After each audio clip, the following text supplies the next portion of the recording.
അൺലീഷിങ് the Hunter dogs, ഇംഗ്ലീഷിൽ പറഞ്ഞാൽ വേട്ട നായ്ക്കളെ കെട്ടഴിച്ചു വിടുക എന്ന് പറയുന്ന ഒരു പ്രതിഭാസം നമ്മളിന്നിപ്പോൾ കണ്ടുകൊണ്ടിരിക്കുന്നത്.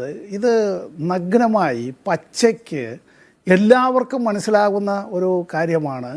ഈ രാഷ്ട്രീയ പ്രതിയോഗികളെയും തങ്ങൾക്കെതിരായി നിലപാടെടുക്കുന്ന രാഷ്ട്രീയ പാർട്ടികളെയും ഗ്രൂപ്പുകളെയും സ്ഥാപനങ്ങളെയും, വ്യക്തികൾ മാത്രമല്ല, എല്ലാം ഈ വിധത്തിൽ വിവിധ ഏജൻസികളെ കെട്ടഴിച്ചു വിട്ടുകൊണ്ട് വേട്ടയാടുക എന്നുള്ളതാണ്. ആ വേട്ടയാടുക എന്നുള്ളത് ഒന്നുകിൽ വരുതിയിലാക്കാനാണ്, അതല്ല എങ്കിൽ കീഴ്പ്പെടുത്താനാണ്, ഭീഷണിപ്പെടുത്താനാണ്.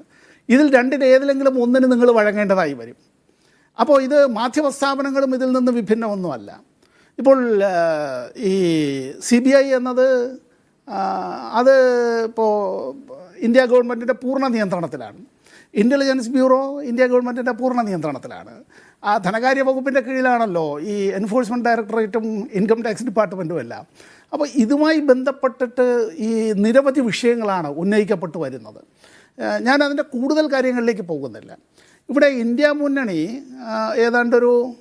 ഒരു വർഷത്തിനിപ്പുറമാണ് അത് രൂപീകരിക്കുകയും ഇത്തരം കാര്യങ്ങൾ സംബന്ധിച്ച് അതിലെ വിവിധ രാഷ്ട്രീയ പാർട്ടികൾ അവരുടേതായിട്ടുള്ള വ്യത്യസ്തമായ അഭിപ്രായങ്ങളുണ്ട്, അതൊക്കെ ശരിയാണ്. അപ്പോൾ മറുഭാഗത്തു നിന്ന് സ്വാഭാവികമായി ചോദിക്കുന്നത് എന്താണ്, നിങ്ങൾക്ക് ഏക ലക്ഷ്യമല്ലേ ഉള്ളൂ? ചോദിക്കുന്നത് എന്താണ്? ഇന്നത്തെ BJP നേതൃത്വത്തിലുള്ള ഇന്ത്യ ഗവൺമെൻറ്റിനെ താഴെ ഇറക്കുക എന്നത് മാത്രമല്ലേ ലക്ഷ്യം എന്നതാണ് ചോദിക്കുന്നത്. ആണ്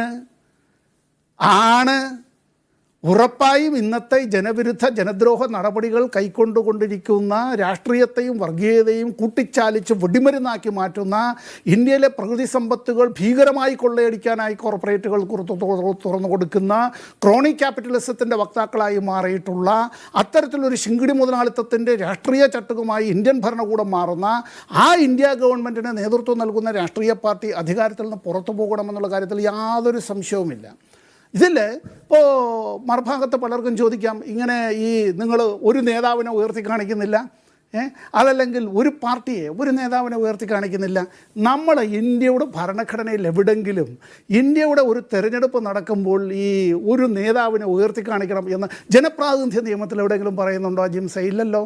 നമ്മൾ ഇന്ത്യയുടെ ഭരണഘടന അനുസരിച്ച് ഈ ഹൗസ് ഓഫ് ദ പീപ്പിൾ, ജനകീയ സഭ, ജനങ്ങളുടെ സഭ, ലോക്സഭ, ആ ലോക്സഭയിൽ ഏറ്റവും കൂടുതൽ അതിൽ ഭൂരിപക്ഷമുള്ള പാർട്ടി, ആ ഭൂരിപക്ഷമുള്ള പാർട്ടി അല്ലെങ്കിൽ മുന്നണി, അതല്ലെങ്കിൽ നമ്മളൊരു കീഴ്വഴക്കം ഒരു പാർലമെൻ്ററി ജനാധിപത്യ വ്യവസ്ഥയിൽ എന്താണ് ഏറ്റവും കൂടുതൽ അംഗങ്ങളുള്ള പാർട്ടിയുടെ നേതാവ് പ്രധാനമന്ത്രിയായി അദ്ദേഹത്തെ ക്ഷണിക്കുക എന്നുള്ളതാണ് രാഷ്ട്രപതി ചെയ്യേണ്ടുന്ന സാമാന്യ മര്യാദ. അല്ലാതെ ഇന്നയാളാണ് പ്രധാനമന്ത്രി എന്നുള്ള നിലയിലേക്ക് മുമ്പും അത്തരത്തിൽ അങ്ങനെ ഈ ഉയർത്തി കാണിച്ചിട്ടുണ്ട് എന്നുള്ളത് വേറെ കാര്യം. പക്ഷേ ഇനി വേറൊരു കാര്യം കൂടി, ഞാനൊരു 2 മിനിറ്റ് എടുത്ത് ചുരുക്കുകയാണ്. ഇന്ത്യയിലെ ഇത്തരത്തിലുള്ള തെരഞ്ഞെടുപ്പുകളിൽ എല്ലായ്പ്പോഴും പ്രതിപക്ഷം എല്ലാവരും 1 സീറ്റ് 1 കാൻഡിഡേറ്റ് എന്നുള്ള നിലയിൽ തന്നെയാണോ നിന്നിട്ടുള്ളത്? ഇന്ത്യയുടെ പാർലമെൻ്ററി ചരിത്രത്തിൽ ഇന്ത്യയുടെ ഈ 1ാം ലോക്സഭാ തെരഞ്ഞെടുപ്പ് മുതൽ ഇങ്ങോട്ട്, അതിൽ 1, 2, 3, 4 ലോക്സഭാ തെരഞ്ഞെടുപ്പുകളിലൊക്കെ ആദ്യത്തെ 3 തെരഞ്ഞെടുപ്പുകൾ പണ്ഡിറ്റ് നെഹ്റുവിൻ്റെ കാലത്തെല്ലാം അത്തരത്തിൽ പ്രതിപക്ഷം എന്നത് തന്നെ വാസ്തവത്തിൽ അതൊരു ആ വിധത്തിൽ രൂപപ്പെട്ടു വന്നിരുന്നില്ല. സ്വാതന്ത്ര്യ സമരത്തിന് ശേഷം, നമ്മുടെ ദേശീയ സ്വാതന്ത്ര്യത്തിന് ശേഷം ഇന്ത്യൻ നാഷണൽ കോൺഗ്രസ്, അതിനകത്ത് നിന്ന് പല ആളുകളും അങ്ങനെ വിഘടിച്ചൊന്നും പൂർണ്ണമായി പോയിരുന്നില്ല. അഭിപ്രായ വ്യത്യാസമുള്ളവരും അതിൽ തന്നെ ഉണ്ടായിരുന്നു. ഡോക്ടർ അംബേദ്കർ ആ മന്ത്രിസഭയിൽ അംഗമായിരുന്നല്ലോ. മദൻ മോഹൻ മാളവ്യ, അത് അദ്ദേഹം ഉൾപ്പെടെ ഉള്ള അദ്ദേഹം മറ്റ് ചില ഹിന്ദുത്വ സംഘടനകളുമായി ബന്ധമുണ്ടായിരുന്നു. ഇന്ത്യയുടെ രാഷ്ട്രപതിയായി തന്നെ രാജേന്ദ്ര പ്രസാദ് ഇരിക്കുമ്പോഴും അദ്ദേഹത്തിൻ്റെ നിലപാടുകൾ നമുക്കറിയാമല്ലോ. പിന്നീട് ഇങ്ങോട്ടേക്ക് വരുമ്പോൾ ഞാനിപ്പോൾ പറഞ്ഞത് 1977 തെരഞ്ഞെടുപ്പിൽ അന്നത്തെ ഇന്ത്യയിലെ ഇന്ത്യ എന്നാൽ ഇന്ദിരയാണ്, ഇന്ദിര എന്നാൽ ഇന്ത്യയാണ് എന്നതാണ് ആ മുദ്രാവാക്യം അന്ന് കേട്ടിട്ടുള്ളത്. ഞാനന്ന് സ്കൂൾ വിദ്യാർത്ഥിയായിരിക്കുമ്പോൾ കേട്ട മുദ്രാവാക്യമാണ്.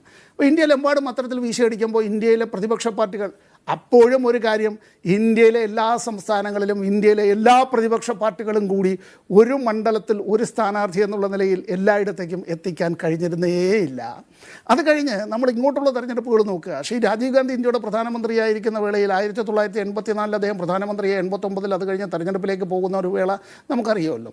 ആ സമയത്ത് ആ ഗവൺമെൻറ്റിനെതിരായി പ്രതിപക്ഷം വല്ലാതെ ആഞ്ഞടിക്കുന്ന വേളയിലും എല്ലാ പ്രതിപക്ഷ പാർട്ടികൾക്കും അത്തരത്തിൽ ഈ 1 സീറ്റ് 1 കാൻഡിഡേറ്റ് എന്നുള്ള നിലയിലേക്ക് ലെവലിലേക്ക് ഇന്ത്യയിൽ എല്ലായിടത്തും എത്തിക്കാൻ ഇന്ത്യ എന്ന ആ ഫെഡറേഷനാണ് ഞാൻ പറഞ്ഞത്. ഏതെങ്കിലും ഒരു പ്രത്യേക കേന്ദ്രത്തെ മാത്രം എടുത്തുകൊണ്ട് അതാണ് ഇന്ത്യയുടെ പതിപ്പ് എന്ന് നമ്മൾ പറയുന്നത് ശരിയല്ല.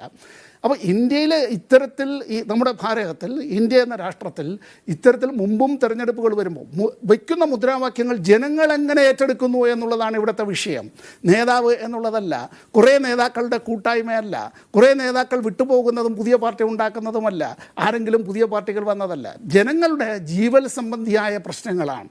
എൻ്റെ വിശപ്പ്, എൻ്റെ പട്ടിണി, എൻ്റെ കുട്ടികളുടെ പഠനം, എൻ്റെ വീട്, എൻ്റെ ജീവിത ചെലവുകൾ, എൻ്റെ മുതിർന്ന സഹോദരങ്ങളുടെയും രക്ഷകർത്താക്കളുടെയും അവരുടെ സാമൂഹ്യ സുരക്ഷ, എൻ്റെ ഭൂമി, എൻ്റെ തൊഴിൽ, എൻ്റെ അന്നം, എൻ്റെ കൂലി, ഇതൊക്കെയാണ് പ്രധാനപ്പെട്ട വിഷയങ്ങൾ.